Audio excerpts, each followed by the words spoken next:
મારું નામ મહેન્દ્ર પાટીલ, મારી સાથે 84 વિધાનસભાના સહપ્રભારી વિકાસભાઈ, ઉધના 29 નંબરના કાર્યકર્તા શૈલેષભાઈ પટેલ.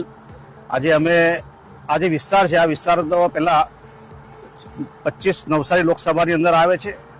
અહીંના જે સાંસદ છે, સાંસદ શ્રી અહીંના કેન્દ્રીય મિનિસ્ટર છે CR પાટીલ, અહીંયાના MLA છે મનુભાઈ પટેલ, અને કોર્પોરેટર અહીંયા ભાજપના કોર્પોરેટર છે. એટલે કેન્દ્રમાં ભાજપ, રાજ્યમાં ભાજપ અને મહાનગરપાલિકા ભાજપ, છતાં પણ આ પુલનું કામ 4 થી 5 વર્ષથી આવું લટકેલું છે.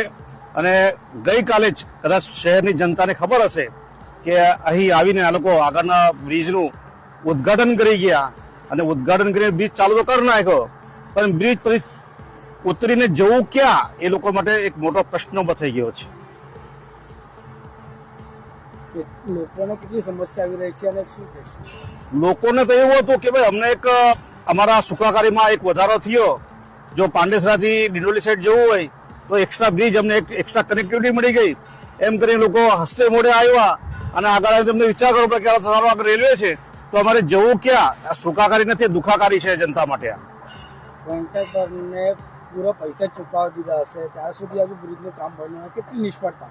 કદાચ કોન્ટ્રાક્ટરે પાર્ટી ફંડ વધારે આપી દીધો હોય એવું મને લાગી રહ્યું છે. આમાં આપણી માંગણી આગળના સમયમાં કઈ નહીં, આગળના સમયમાં અમારી માંગણી એવી રહેશે કે આવા બ્રિજ ભારતીય જનતા પાર્ટી બનાવતી રહી અને જનતા જાગૃત થાય અને આ લોકોને મહાનગરપાલિકા નિષ્કાસિત કરે. હવે પછી જો આ લોકો એમાં પણ ના કરી શકે તો આમ આદમી પાર્ટી ઉગ્ર લડત આમાં કરશે.